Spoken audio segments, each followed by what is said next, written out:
सिंधी ॿोलीअ जे आईंदे बाबति अॼु हर सिंधी सोचे रहियो आहे।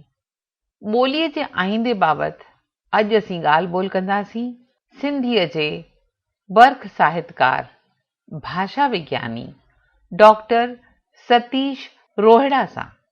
तहज़ीबी सुञाणप या कल्चरल आइडेंटिटी, उन सां तव्हांजो कहिड़ो मतिलबु आहे?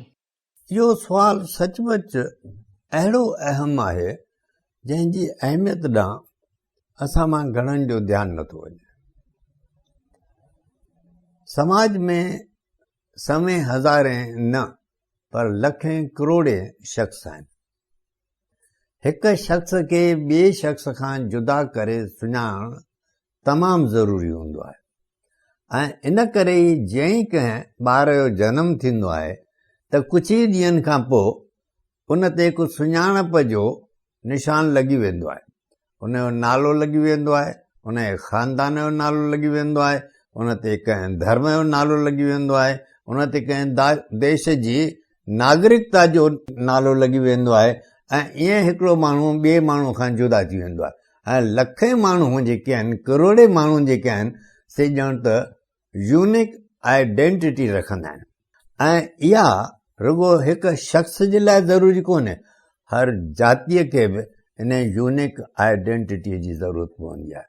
छो त ईअं सोचणु, जीअं अमेरिका लाइ कॾहिं कॾहिं चयो वेंदो आहे त it is a culturally melting pot, जंहिंजे सभई कल्चर्स जेके आहिनि उहे मेली था वञनि। पर सुवालु हीअ आहे त समाज को हिकिड़ो सूप त न आहे जंहिंमें सभई भाॼियूं विझजनि ऐं उन्हनि जो सवादु हिकिड़ो थी वञे। हर समाज खे पंहिंजूं ख़ासियतूं आहिनि, हर समाज खे पंहिंजो वहिंवार आहे, हर समाज खे पंहिंजी तारीख़ आहे, हर समाज खे पंहिंजूं ख़ूबियूं आहिनि ऐं उन्हनि ख़ूबियुनि जे करे ई सभु समाजूं हिक ॿिए जे लाइ पसंदीअ जो कारण बणजनि थियूं। जॾहिं का समाज निंदणकी थिए थी त सच त उहा पंहिंजनि समाजुनि में ईअं ई हाल उनजो थिए थो जंहिंखे निंदण खे ॿार जो थींदो हुजे, जंहिंखे का बि सुञाणप न हुजे। इन करे तहज़ीबी सुञाणप हर जातीअ जे लाइ अहम आहे। ऐं जॾहिं असीं चऊं था त जेकॾहिं लिखियलु भाषा जी परंपरा न हूंदी, उनजो सिलसिलो न हूंदो, त माण्हू पंहिंजी सुञाणप खां, तहज़ीबी सुञाणप खां अलॻि थी वेंदो। त उनजो मुख्य कारण इहो आहे त तहज़ीब जूं जेके अहम ख़ासियतूं आहिनि उहे अदब में ई महफ़ूज़ हूंदियूं आहिनि। तहज़ीब जी ख़ासि ख़ुशबू उनजी अदब मां ईंदी आहे।